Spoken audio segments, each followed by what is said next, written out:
Kita akan masuk teman-teman sekalian ke dosa.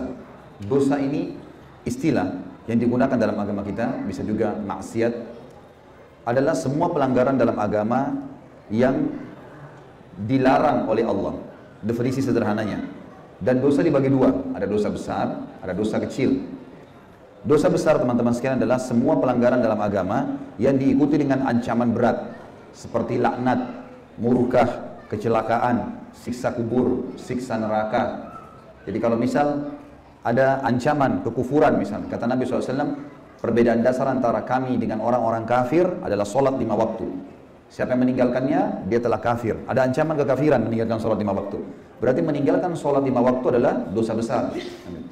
Jadi kalau diikuti ada ancaman-ancaman setelahnya, maka namanya dosa besar. Kalau dosa kecil teman-teman, semua pelanggaran dalam agama yang tidak diikuti dengan ancaman. Seperti misal Nabi SAW mengatakan siapapun yang menurunkan pandangannya dari yang haram, misal ada lawan jenis lewat, diturunkan pandangannya, dia nggak mau lihat, maka Allah akan tanamkan di dalam hatinya keimanan sampai hari kiamat. Ini kata ulama mengatakan memandang lawan jenis dosa, tapi dosa kecil. Tetap dosa, berat memang sebenarnya. Nanti akan kita jelaskan efeknya ya. Tapi karena tidak ada ancaman bersamanya, berarti dia masuk dosa kecil. Tapi kalau ada ancaman, berarti dosa besar. Makanya Imam Az-Zahabi rahimahullah menyusun dalam buku beliau, namanya Al-Kabair, dosa-dosa besar. Ini kalau teman-teman ikuti di YouTube sudah lengkap 106 dosa besar, saya bahas panjang lebar semuanya. Dari syirik, durhaka kepada orang tua, riba, dusta, dan segala macam ini, itu adalah semua dosa besar. Ya. Karena semuanya diikuti dengan ancaman-ancaman. Tapi dosa kecil tidak diikuti dengan ancaman. Kalau teman-teman bisa mengontrol diri, tidak melakukan dosa-dosa besar, maka secara otomatis dosa-dosa kecil yang kita lakukan dalam keseharian dimaafkan oleh Allah dengan ibadah-ibadah yang kita lakukan. Misal kita lihat firman Allah dalam surah An-Nisa, surah nomor 4 ayat 31. Allah berfirman, "A'udzubillahi minasyaitonirrajim, in tajtanibu kaba'ira ma tunhauna anhu, nukaffir ankum sayyi'atikum wa nudkhilkum mudkhalan karima." Dan kalau kalian semua menjauhi dosa-dosa besar yang diantara dosa-dosa dilarang kalian mengerjakannya, niscaya kami akan menghapus kesalahan-kesalahan kalian, dosa-dosa kecil kalian, dan kami masukkan kalian ke dalam tempat yang mulia, surga. Dalam surah Asy-Syura, ayat surah nomor 42 ayat 37, Allah Subhanahu wa taala berfirman juga, "A'udzubillahi minasyaitonirrajim, walladzina yajtanibuna kaba'iral itsmi wal fawahisha wa idza ma ghadibuhum yakfirun." Dan orang-orang yang menjauhi dosa-dosa besar dari perbuatan-perbuatan keji, dan apabila mereka marah, mereka memaafkan. Juga dalam surah lain, surah An-Najm, surah nomor 53 ayat 32, Allah juga menyebutkan masalah itu. A'udzubillahi minasyaitonirrajim, alladzina yajtanibuna kaba'iral itsmi wal fawahisha illa lamam, inna rabbaka wasi'ul maghfirah wa a'lamu bikum in idh ansha'akum minal ardi wa idh antum ajinnatun fi butuni ummahatikum. Fala tuzakku anfusakum huwa a'lamu biman ittaqa.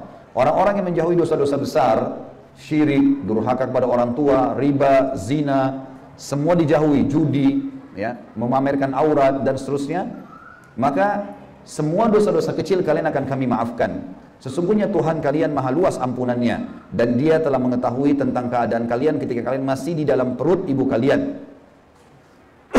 Dan janganlah kalian mengatakan diri kalian suci, karena Dia lebih tahu tentang siapa orang yang bertakwa. Tentu teman-teman sekalian, apa yang saya sampaikan sekarang belum selesai. Jangan dianggap, oh kalau gitu dosa kecil kita lakukan saja. Jangan. Kita sedang menjelaskan dulu tentang pembagian dosa, besar dan kecil. Bedanya hanya dosa besar ada ancaman, dosa kecil nggak ada ancaman. Dan dosa-dosa besar kalau dijauhi, dosa kecilnya bisa dimaafkan sama Allah. Baru sampai sebatas itu. Kita akan bahas lebih dalam teman-teman. Dosa besar, kalau kita lakukan dosa besar harus taubat nasuha. Kalau dosa kecil tidak taubat pun dengan amal-amal soleh bisa dimaafkan. Disebutkan oleh Imam Nawawi rahimahullah dalam buku beliau Riyadhus Shalihin, beliau menjelaskan tentang bab taubat. Beliau mengatakan taubat itu akan diterima oleh Allah kalau memenuhi 3 syarat. Yang pertama, meninggalkan dosa itu seketika. Lagi zina berhenti, lagi riba berhenti, lagi mabuk khamr berhenti. Berhenti dari dosa itu. Yang kedua, sesali. Yang ketiga, janji sama Allah, antara dia sama Allah tidak akan mengulanginya. Ya Allah, saya tidak akan ulangin nih. Maka diterima. Sebagian ulama menambahkan dengan syarat keempat, yaitu menyibukkan sisa umur dengan amal soleh. Karena banyak teman-teman sekarang orang pernah berzina, lalu dia tobatnya setahun, tahun depan terjerumus lagi dalam zina. Kenapa? Karena waktu yang dia pakai dulu berzina, misal jam 10 sampai jam 11 dia suka ke diskotik misalnya, atau dia suka mabuk-mabukan. Ini dia waktu taubat, dia nggak isi waktu ini dengan ibadah. Mungkin dengan majelis ilmu seperti ini, mungkin dengan kumpul dengan teman-teman orang soleh, mungkin dengan tidur cepat supaya bisa bangun sholat malam, mungkin dengan baca Al-Quran, banyaklah bisa dilakukan. Nah ini tidak dilakukan, maka dia tahun depan, selama dia 1 tahun itu syaitan goda terus, diingatkan terus tentang zinanya itu, supaya dia ulangi. Makanya ulama masukkan syarat keempat, menyibukkan diri dari sisa waktu umur ini dengan amal soleh. Jadi kalau dosa besar, kalau dosa kecil, boleh dimaafkan dengan kesalahan, dengan amal soleh. Misal Allah mengatakan, ulaika alladziina yubaddilullahu sayyi'atihim hasanat. Mereka-mereka itulah yang Allah ganti ya pahala dosa mereka menjadi pahala. Ada orang yang ganti, orang Allah ganti. Juga dikatakan innal hasanata yudhibna sayyi'at. Allah berfirman dalam ayat lain, sesungguhnya semua amal soleh akan membersihkan dosa-dosa. Contoh yang lain hadis Nabi SAW. Beliau pernah mendatangkan seember air, minta untuk berwudu. Lalu Nabi SAW berwudu dengan sangat indah. Dari telapak tangan, dari kumur-kumur, dari hidung, dari wajah, kepala, sampai kaki, indah sekali. Sahabat semua menyaksikan, kata Nabi SAW, demi zat yang ubun-ubunku dalam genggamnya, maksudnya demi Allah, tidak ada seorang pun di antara kalian yang berwuduk seperti wudukku ini, kecuali akan berjatuhan semua dosa-dosa kecilnya, bersamaan dengan tetesan air terakhir. Jatuh dosanya. Berarti amal soleh apapun, sholatnya, wuduknya, puasanya, bakti sama orang tuanya, baca Qur'annya, akan membersihkan dosa-dosa. Kata Nabi SAW dalam hadis Bukhari Muslim, antara sholat dengan sholat 5 waktu, subuh ke duhur, duhur ke asar, asar ke maghrib, maghrib ke isya, isya ke subuh lagi, antara Jumat ke Jumat, antara Ramadan ke Ramadan, antara umrah dengan umrah dalam riwayat lain, akan menjadi pembersihan dosa-dosa kecil diantaranya, kalau dosa besar dijauhi. Jadi kalau dalam waktu-waktu ini kita tidak ada dosa besar, maka Allah jadikan ibadah-ibadah kita itu jadi pembersih dosa-dosa. Baik teman-teman sekalian, saya ingin diberatkan dulu sedikit.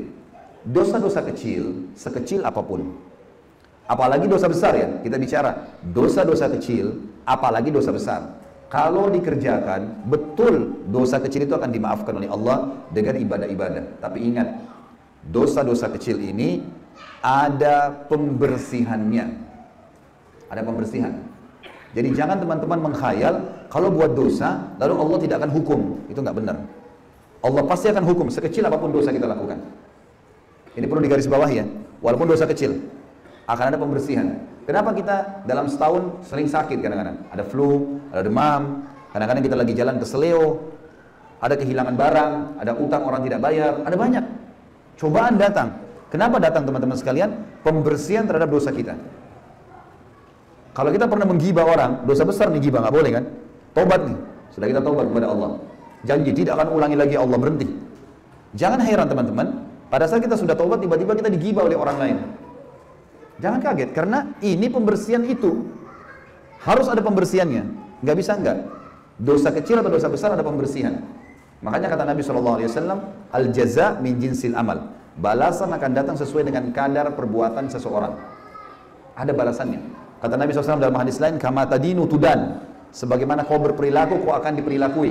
Hari ini kita pukul, besok kita dipukul. Hari ini kita guncing, besok kita diguncing. Hari kita mencuri, kita bisa dicuri. Memang begitu. Ada balasannya. Supaya manusia kapok, tidak akan ulangi lagi.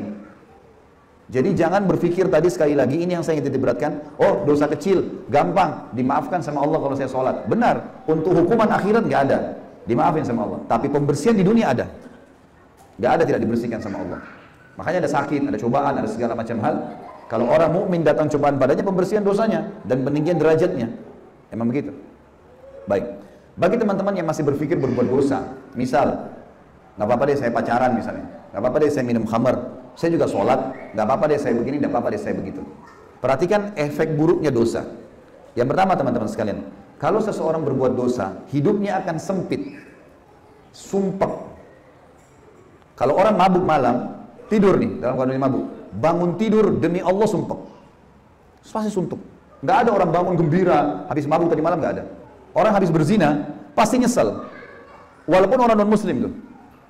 Secara fitrah, perbuatan dosa Allah akan jadikan sempit di jiwanya orang itu, walaupun itu orang kafir, sumpek dia. Cuma orang yang tidak tahu agama, dia nggak tahu harus kemana arahnya. Maka habis mabuk tadi malam, mabuk lagi besok malam. Larinya ke situ lagi. Padahal makin banyak dia buat ini, dia makin banyak minum racun. Dosa itu teman-teman seperti segelas racun. Kita tahu itu racun atau tidak, tetap berbahaya. Tapi orang kalau tahu, mematikan. Orang kalau tidak tahu, bertahap, tapi tetap berbahaya buat dia. Dia tidak bisa bilang, wah saya tidak tahu kalau itu racun, maka tidak apa-apa di badan saya. Enggak, pasti tetap berbahaya. Dosa itu seperti itu. Jangan anggap remeh, nggak bisa dimain-main ini. Hidup sempit ini akan ada teman-teman. Kata ulama disepakati semua, orang muslim, orang kafir, tahu tidak tahu hukumnya, akan mendatangkan hidup sempit. Hidup sempit adalah sumpek, suntuk, sedih. Tiba-tiba kita merasa sedih sendirian, nggak tahu harus buat apa. Orang-orang yang tidak punya iman, larinya bunuh diri, larinya minum racun, ya, dan seterusnya. Allah berfirman dalam surah Toha, ini efek pertama, efek buruk dari dosa adalah hidup sempit, sumpek, suntuk, sedih. Gangguan yang terjadi dengan kerabat, pendamping, ya. Sampai sebagian ulama salaf bilang, saya tahu saya punya dosa, kalau tiba-tiba saya lihat istri saya berubah dengan saya. Tunggangan saya, kuda yang saya mau naikin berubah. Kita mau jalan, mobil kita tiba-tiba kempes bannya. Ada apa nih? Muhasabah coba. Tiba-tiba ini, tiba-tiba itu. Karena orang kalau tidak ada dosanya, itu mulus semua, lancar semua itu. Karena Allah janjikan orang yang bertakwa akan diberikan jalan keluar dalam hidupnya. Berarti orang lawannya yang berdosa, sempit jalannya, susah. Allah berfirman dalam surah Toha, surah nomor 20 ayat 124. Teman-teman yang pegang Quran dibuka ya. A'udzubillahi minasyaitonirrajim. Wa man a'rada 'an dzikri fa inna lahu ma'isyatan dankan wa nahsyuruhu yaumal qiyamati a'ma. Dan barang siapa yang berpaling dari peringatanku, kata Allah, sengaja berbuat dosa, maka sungguhnya baginya penghidupan yang sempit, sumpek, sedih, suntuk gitu. Dan kami akan menghimpunnya pada hari kiamat kalau tidak sempat taubat dalam keadaan buta, tidak melihat. Yang kedua teman-teman, orang yang berbuat dosa dipastikan oleh Allah kalau dia tetap ngotot dalam kesalahannya. Kalau dia tahu itu salah, dia segera bertobat, itu bagus. Tapi kalau dia tidak tahu itu dosa atau dia tidak mau tahu, tetap aja berbuat dosa, maka akan menjadi penyebab kesesatan dan jauh dari petunjuk. Dia makin jauh dari keimanan. Jadi nggak bisa khusyuk sholat.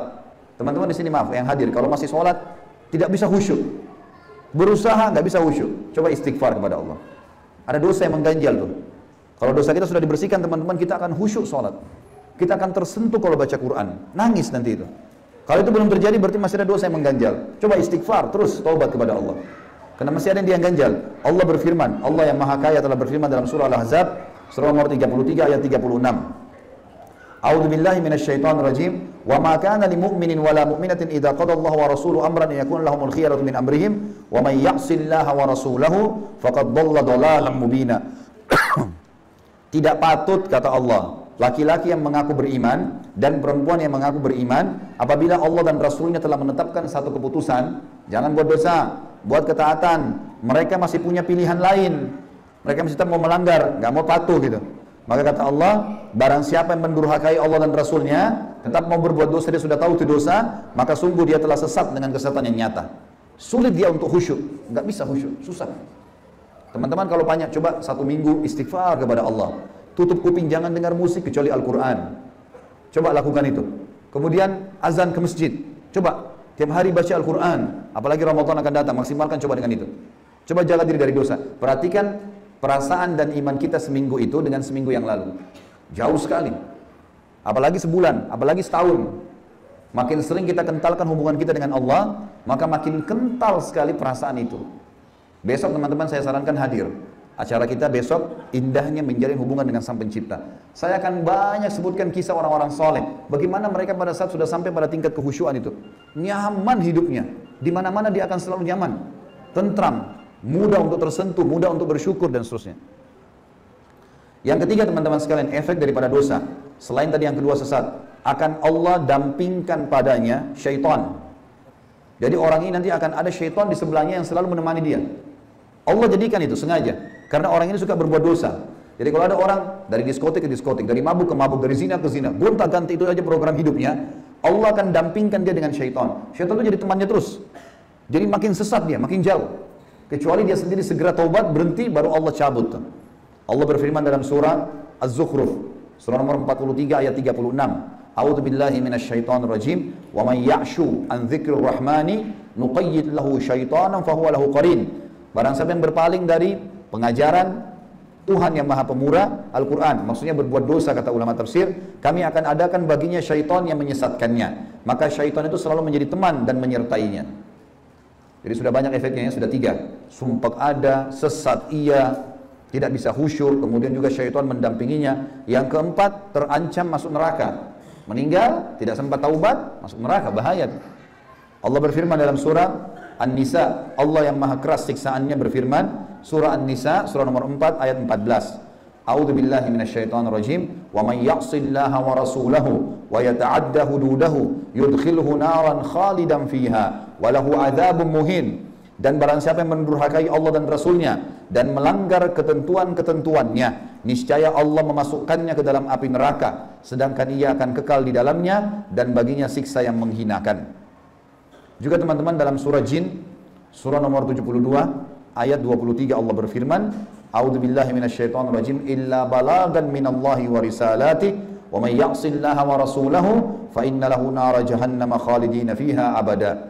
Akan tetapi siapapun yang menyampaikan peringatan dari Allah dan risalahnya, kata Nabi SAW, Allah suruh Nabi berkata, akan tapi aku hanya menyampaikan peringatan dari Allah dan risalahnya, dan barang siapa yang mendurhakai Allah dan Rasulnya, tetap buat dosa, dari dosa ke dosa, dari dosa ke dosa, sesungguhnya dia akan baginya neraka jahanam, dan dia bisa kekal selama-lamanya di dalam situ. Dari dosa teman-teman sekalian itu, Allah sudah buat begini, semua dosa itu sebenarnya dibenci sama Allah, diberikan ancaman yang berat. Zina lah, riba lah, fitnah lah, ngambil barang orang, mencuri lah, mabuk lah. Ini semua dosa-dosa teman-teman, Allah benci. Allah timpahkan padanya siksaan yang diancam. Dan dibuat juga oleh Allah, manusia tidak suka. Kalau ada orang hidup di tengah-tengah kita suka durhaka sama orang tuanya, bantah-bantah ibu sama ayahnya, suka fitnah, suka ghibah, suka mencuri, suka berzina, suka ganggu istri orang, suami orang. Ini semua dibenci oleh manusia.